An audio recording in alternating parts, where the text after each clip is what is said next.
नमस्कार दोस्तों, आज हम आंवला दीपदान के विशेष महत्व के बारे में जानेंगे।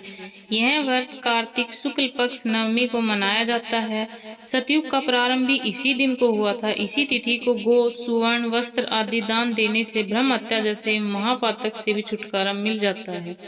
इस दिन आंवले के वृक्ष की पूजा की जाती है। पूजन विधान में प्रातः स्नान करके शुद्ध आत्मा से आंवले के वृक्ष के नीचे पूर्व दिशा की ओर मुंह करके पूजन करना चाहिए। फिर उसकी जड़ में दुग्ध धारा गिराकर चारों ओर कच्चा सूत लपेटे तथा कपूर वर्तिका से आरती करते हुए 7 बार परिक्रमा करे।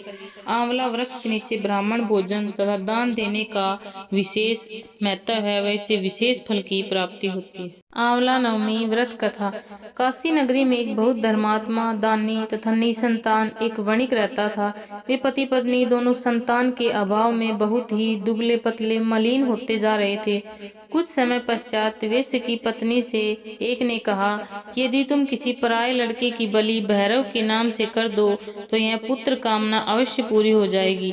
यह बात वेश्य के पास भी पहुंची, मगर उसने अस्वीकार कर दिया। लेकिन सखी की बात वेश्य की पत्नी भूली नहीं, मौके की तलाश करती रही। एक दिन एक लड़की को भोरो देवता के नाम पर कुएं में गिराकर बलि दे दी। इस हत्या का परिणाम बड़ा उल्टा हुआ। लाभ की जगह उसके सारे बदन में कोढ़ बहने लगा तथा लड़की की प्रेत आत्मा उसे सताने लगी। ऐसी परेशानी देखकर वेश्य ने इसका कारण अपनी पत्नी से पूछा। तब उसने सारी कहानी शुरू से आखिरी तक सुनाई। ऐसा जानकर वेश्य ने हत्यारिन, पापिन आदि शब्दों से उसे प्रहार किया। बताया कि गोवध, ब्राह्मणवध तथा बालवध करने वाले के लिए इस संसार में कहीं भी ठिकाना नहीं है। इसलिए तू गंगा तट पर जाकर स्नान कर, वंदन कर, तभी तू इस कष्ट से छुटकारा पा सकती है। वेश्य पत्नी ने ऐसा ही किया, गंगा किनारे रहने लगी। थोड़े ही दिन बीते थे कि एक दिन गंगा जी वृद्धा स्त्री का रूप बनाकर आई और कहने लगी, हे दुखिया, तू मथुरा नगरी में जाकर कार्तिक नवमी का व्रत रखना तथा आंवला वृक्ष की परिक्रमा करते हुए पूजा करना। ऐसा करने से तुम्हारे समस्त पाप नष्ट हो जाएंगे।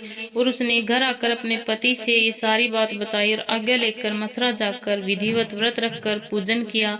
ऐसा करने से भगवान की कृपा से उसे दिव्य शरीर की प्राप्ति हुई और उसे पुत्र की भी प्राप्ति हुई और वह गोलोक को प्रस्थान कर गई। इस प्रकार जो कोई भी विधि पूर्वक आंवला नवमी का व्रत रखते हैं, वह दीपदान करते हैं, तो उनको समस्त सुखों की प्राप्ति होती है। वह शरीर उनका निरोगी हो जाता है।